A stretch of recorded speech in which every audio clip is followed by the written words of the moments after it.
Assalamualaikum warahmatullahi wabarakatuh. Waalaikumsalam warahmatullahi wabarakatuh.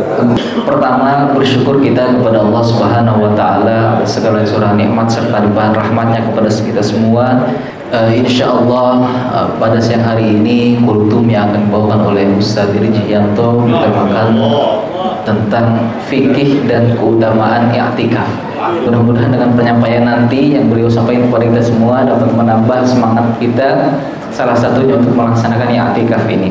Al-kafirun dengan bersama diawali dengan ta'awudz dan basmalah wahid nani thalatha. A'udzu billahi minasy syaithanir rajim. Bismillahirrahmanirrahim. Qul ya ayyuhal kafirun la a'budu ma ta'budun wa la antum 'abiduna ma a'budu wa la ana 'abidun ma 'abadtum wa la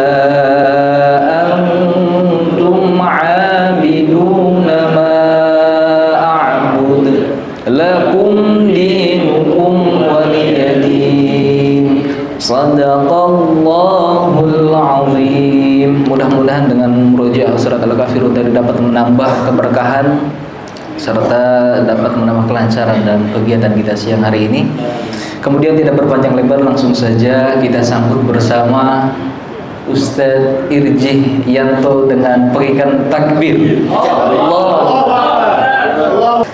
Bismillahirrahmanirrahim. Assalamualaikum warahmatullahi wabarakatuh.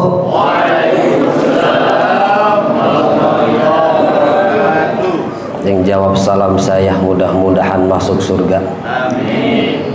Amin. Yang gak jawab salam saya mudah-mudahan masuk angin. Jadi diulangin lagi biar kompak. Ini ibu-ibunya kok kayak kufu-kufu gitu ya. Ya nggak bersatu. Jadi saya kurang greget nyampaikannya nih. Kalau bisa bersatu, bareng-bareng maju ke depan Ustazah. Ya. Kita ulangi lagi. Assalamualaikum warahmatullahi wabarakatuh. Alhamdulillah, mudah-mudahan yang jawab salam saya terbebas dari hutang. Amin, amin ya rabbal alamin. Alhamdulillahilladzi bi ni'matihi tatimmus shalihat wa bi fadlihi tatanazzalul khairat wal barakat wa bi taufiqihi tatahaqqaqul maqasid wal ghayat. Salatan wa salaman ala sahibi syafat wal mu'jizat sayyidina Muhammad wa ala alihi wa sahbihi dzawil khairat wal barakat. Faqad qala Allah ta'ala fil Qur'anil Karim wa wasdaqul qailin a'udzu billahi minasyaitonir rajim. Bismillahirrahmanirrahim. Wa a'idna ila Ibrahim wa Ismail an tahhira al-ayah. Sadaqallahul azim wa sadaqan nabiyul habibul karim wa nahnu ala dzalika minasyahidin wasyakirin walhamdulillahi rabbil alamin.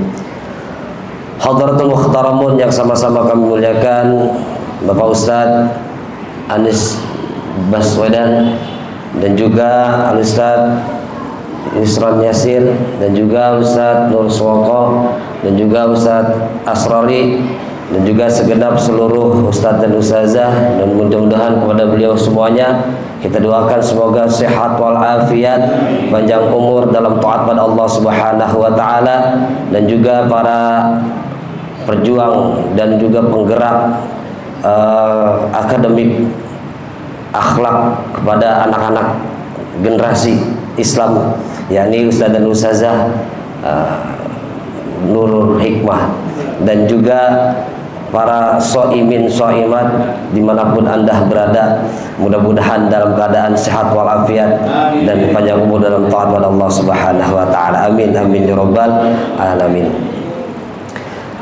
Tiada kata yang paling indah selain kata puja dan puji serta syukur kehadirat Allah Subhanahu wa taala, yang mana pada kesempatan siang ini kita bisa bermuajahah bisa bertatap muka, bisa bersilaturahmi.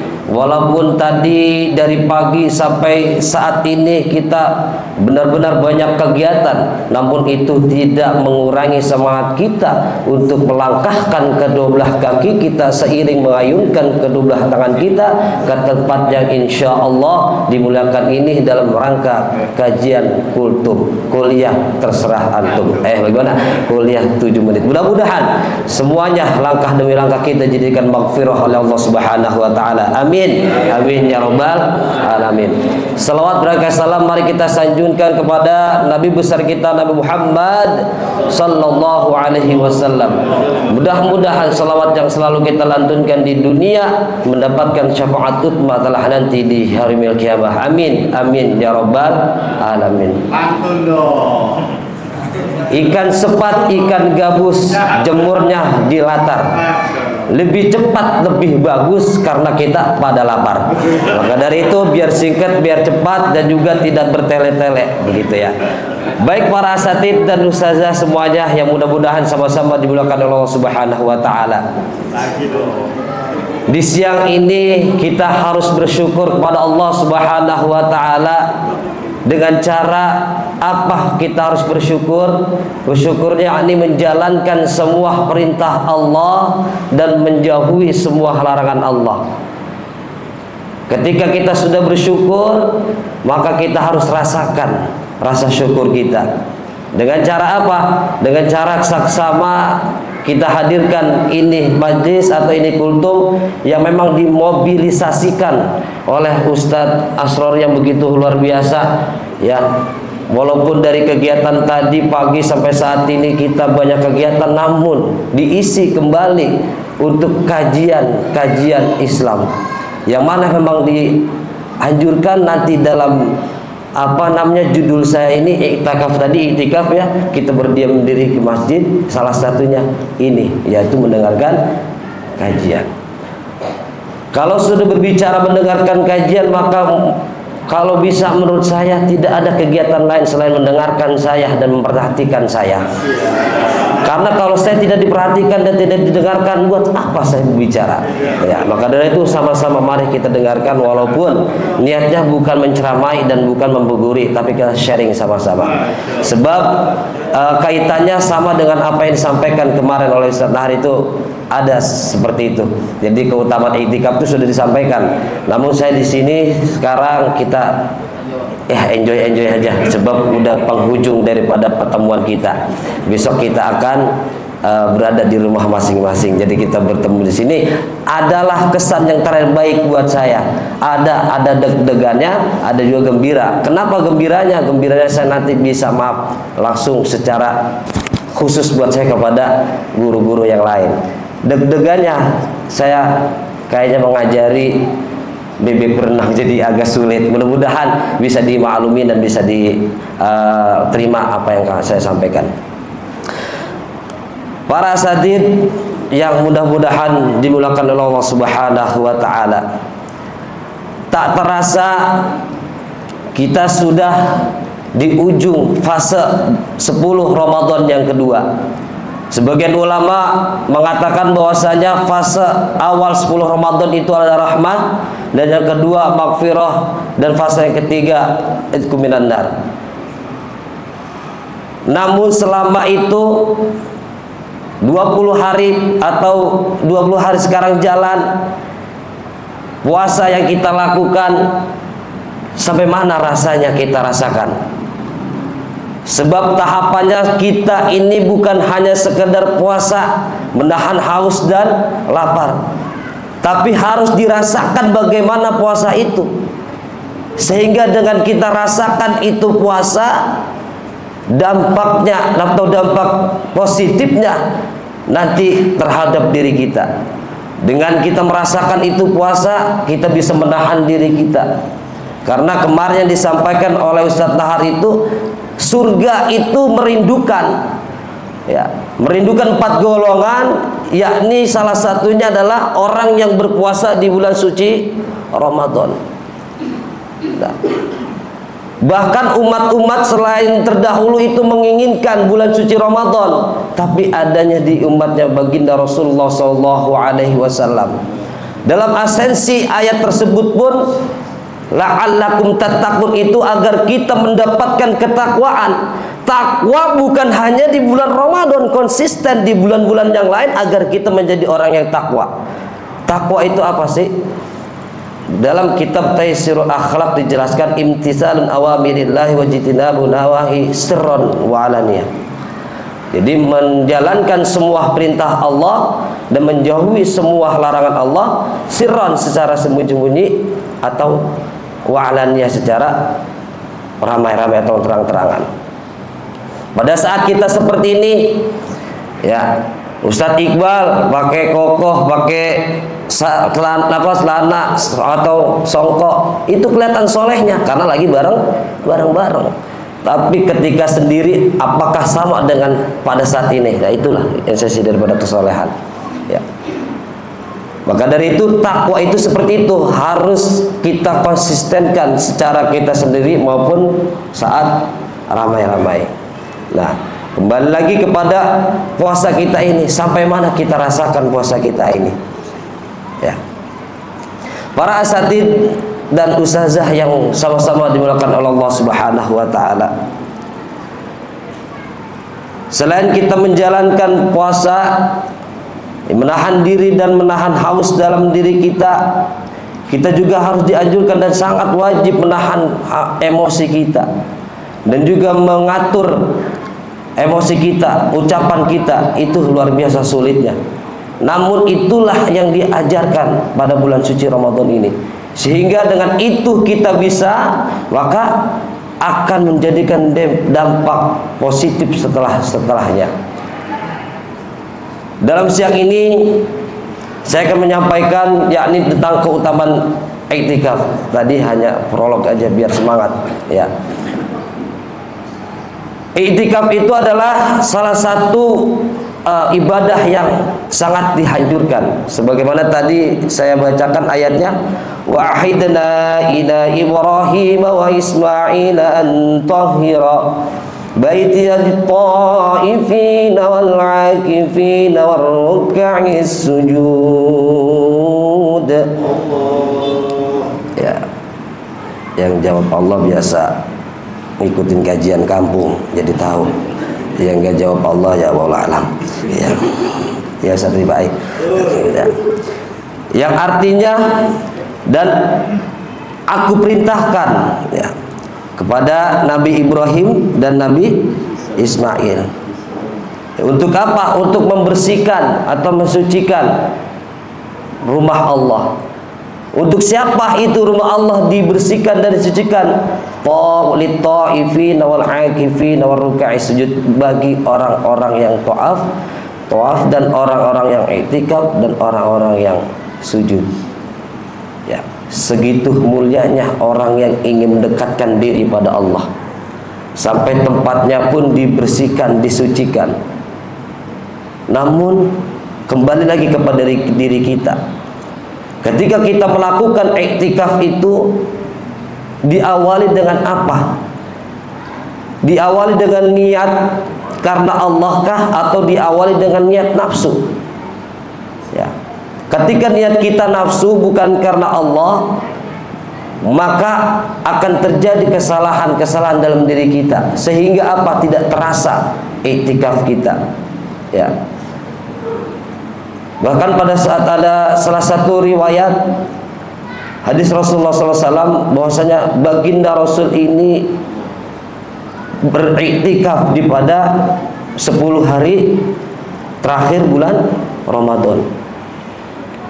Agar apa?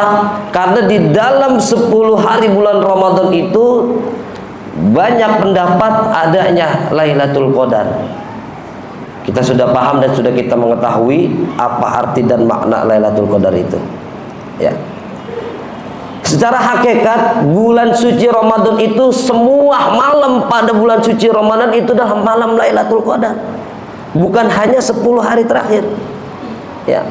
Kalau kita ingin meresapi, kalau kita ingin merasakan bahwasanya semua malam pada bulan suci Ramadan itu adalah Lailatul Qadar.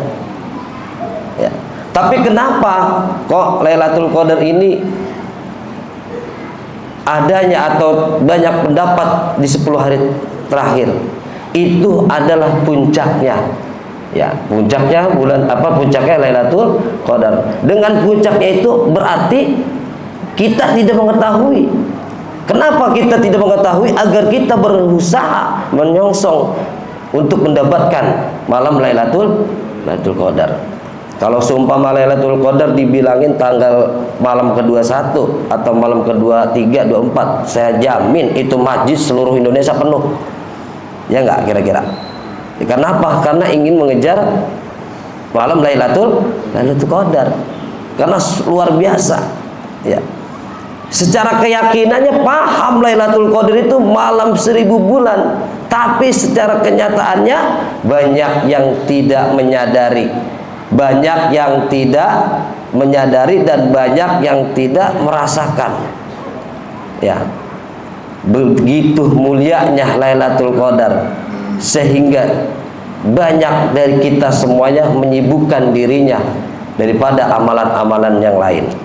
Nah, orang-orang yang mendapatkan malam Lailatul Qadar itu cirinya setelah Ramadan kehidupannya akan berubah. Setelah Ramadan hatinya lebih tenang. Setelah Ramadan hatinya akan lebih nikmat dan lebih lezat lagi untuk beribadah kepada Allah Subhanahu wa taala. Kalau sudah seperti itu, lebih nikmat dan lebih lezat lagi dalam diri kita atau dalam diri seseorang itu, maka surga sudah didapatkan di dunia. Kenapa? Karena surga itu kan apa sih? Surga itu kan kenikmatan. Surga itu kebahagiaan. Setelah hati kita bahagia, setelah hati kita merasakan lezat dalam beribadah, berarti surga dunia kita sudah dapatkan. Tetapi sebaliknya, apabila hati kita selalu gelisah, sudah melakukan sholat tetapi tetap gelisah, sudah melakukan amal-amal baik yang diberitakan Allah tapi tetap tidak tenang dalam diri kita, banyak kesulitan dalam diri kita, apapun masalah-masalah datang dari diri kita, maka itu adalah neraka dunia baginya. Nah, jadi neraka dan surga itu sebenarnya ada di dunia. Ya. Neraka dan surga itu gaib nggak kira-kira? Gaib ya. Tapi dirasakan nggak? Dirasakan. Yang namanya gaib itu bukan sesuatu yang tidak ada, bukan. Yang namanya gaib itu sesuatu yang ada namun belum kita rasakan dan belum kita lihat. Sekarang nih saya duduk di sini, guru-guru Quran sebagian pulang. Apakah dia itu disebut nggak ada? Ada kan? Tapi hanya gaib, nggak hadir. Tapi saya merasakan. Sumpama siapa? Ustadz Wahyudi dah ada di tengah-tengah saya tahu nih Ustadz Wahyudi bentuknya seperti itu. Kalau lagi nyengir kayak gitu, kalau lagi tawa begitu, saya tahu. Nah, jadi sesuatu yang gaib itu bukan sesuatu yang tidak ada. Sesuatu yang ada namun belum kita rasakan dan belum kita apa tuh? Temui, seperti itu. Ya, surga ada tapi belum kita rasakan, seperti itu. Ustaz dan ustazah, ya. Ustaz dan ustazah yang sama-sama dimuliakan oleh Allah Subhanahu wa taala, sehingga dengan demikian kita harus banyak-banyak merasakan dan harus banyak-banyak muhasabah diri sejauh mana ibadah kita, sejauh mana perbuatan kita taat pada Allah Subhanahu wa taala. Dengan seperti itu kita baru mengerti, oh ini yang namanya hakikat ibadah kepada Allah, bukan hanya gerakan saja. 3 fungsi ini harus kita kaitkan antara aqwal, af'al dan qalbi. Jadi ucapan, perbuatan dan hati itu harus dikaitkan, sehingga dengan seperti itu timbullah rasa dalam setiap kita melaksanakan ibadah. Paham gak ini kira-kira? Ya, mudah-mudahan bisa dipahami ya. Oke. Para asatidz dan ustazah yang mudah-mudahan sama-sama dimuliakan oleh Allah Subhanahu wa taala. Dalam kitab Tajul Arush, di situ dijelaskan agar kita merasakan begitu penting umur atau kehidupan dalam diri kita. Wallahu ma'amara min awwali wulidta bal umruka min awwali araftallah ta'ala. Kurang lebih seperti itu. Jadi umur kita itu bukan di saat kita dilahirkan, akan tetapi umur kita itu diawali dengan araftallah ta'ala. Kita mengenal dengan Allah subhanahu wa ta'ala. Disitulah baru mulai umur kita. Sumpama umur kita 70 tahun atau ada seseorang yang umur 100 tahun, ketika dihisap ternyata umurnya baru setengah hari. Masya Allah. Karena apa? Anggapan seseorang itu, umur itu adalah sesuatu yang dilahirkan dari rahim seorang ibu, itu awal umur. Tetapi bukan, yang disebut dengan umur itu adalah pertama kali kita mengenal Allah subhanahu wa ta'ala. Di situ baru tertanam atau termulai umur kita. Ketika umur kita dari balik sudah mengenal Allah, maka di situ dihitung umur kita. Maka dari itu jangan menyepelekan umur, karena umur ini hanya Allah yang mengetahui. Maka dari itu sama-sama mari kita sadari dan mari kita rasakan dan mari kita resapi, terus muhasabah diri agar kualitas-kualitas ibadah kita dengan sisa umur kita ini menjadi kualitas ibadah yang nikmat, yang lezat, yang syahdu. Para asatid dan ustazah yang sama-sama dimuliakan oleh Allah subhanahu wa ta'ala, saya melebar ke lain tema karena kemarin sudah disampaikan ke Ustadz Nahar, jadi cukup seperti mungkin Ustadz. Jadi keutamaan daripada itikaf sudah tahu, sudah paham ya. Terus apa syarat-syarat dari itikaf itu sudah paham ya. Mungkin ada satu yang saya sampaikan, jadi untuk para kaum ibu-ibu ya, bolehkah kita itikaf? Boleh, karena ibu-ibu boleh itikaf karena istri-istrinya Rasul ketika Rasul meninggal dilanjutkan dengan istri-istri Rasul itikaf. Namun ada beberapa syarat ya, ada beberapa ketentuan yang harus diperhatikan untuk kaum ibu-ibu. Kalau bapak-bapak aman ya, mau jihad, mau itikaf, terus mau haji, mau oleh sebagainya, aman. Insya Allah kalau memang siap dan ada bahannya dan juga siap untuk melaksanakannya, silakan. Namun para ibu-ibu di iktikaf ini ada ketentuannya ya. Ketentuan untuk ibu-ibu di dalam iktikaf ini ada beberapa ketentuan ya. Ada 3 syarat untuk kaum hawa atau ibu-ibu. Yang pertama ya, itu terbatas atau terbebas, bukan terbatas, terbebas daripada fitnah. Yang pertama, terbebas daripada fitnah. Fitnah apa? Fitnah dari urusan rumah tangga maupun fitnah dalam memakai busana ketika beriktikaf.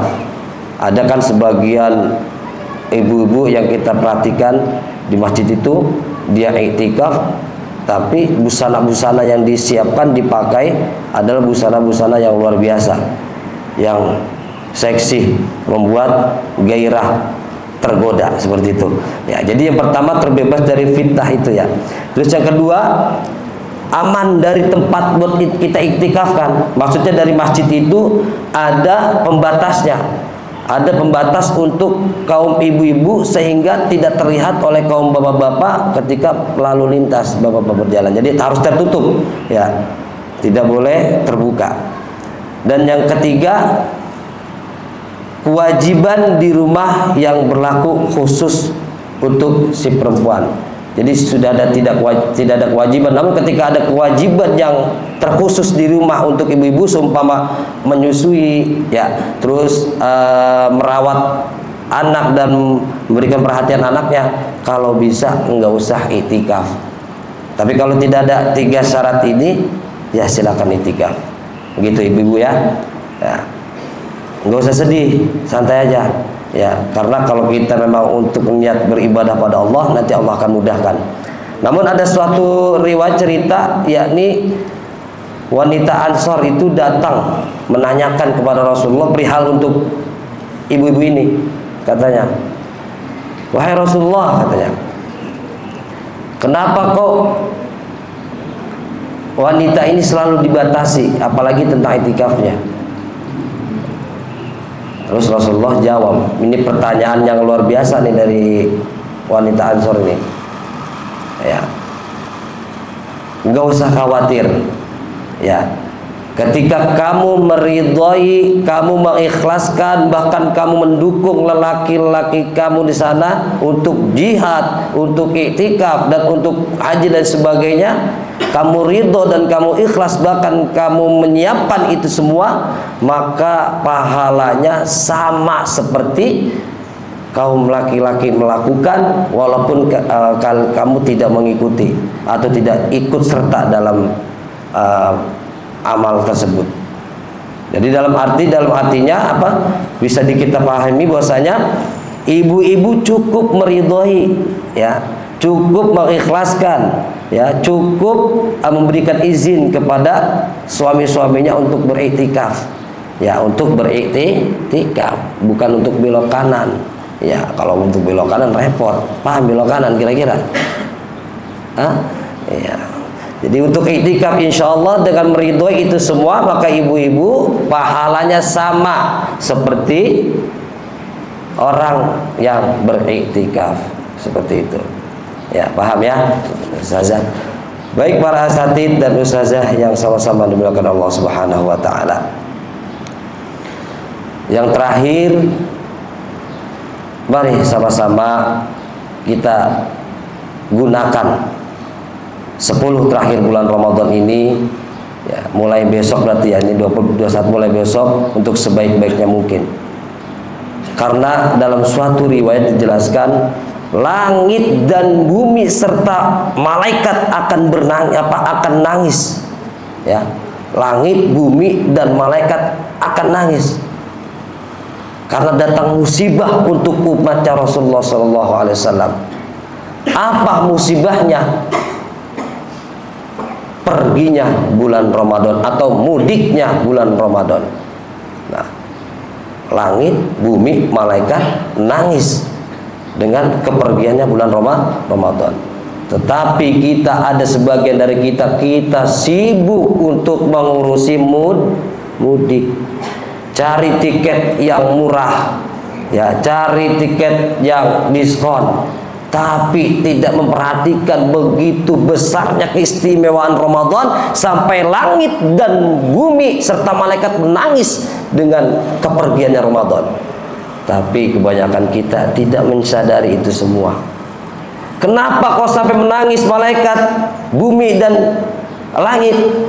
Karena di bulan Ramadan ini banyak doa-doa yang diijabah, pahala dilipat gandakan.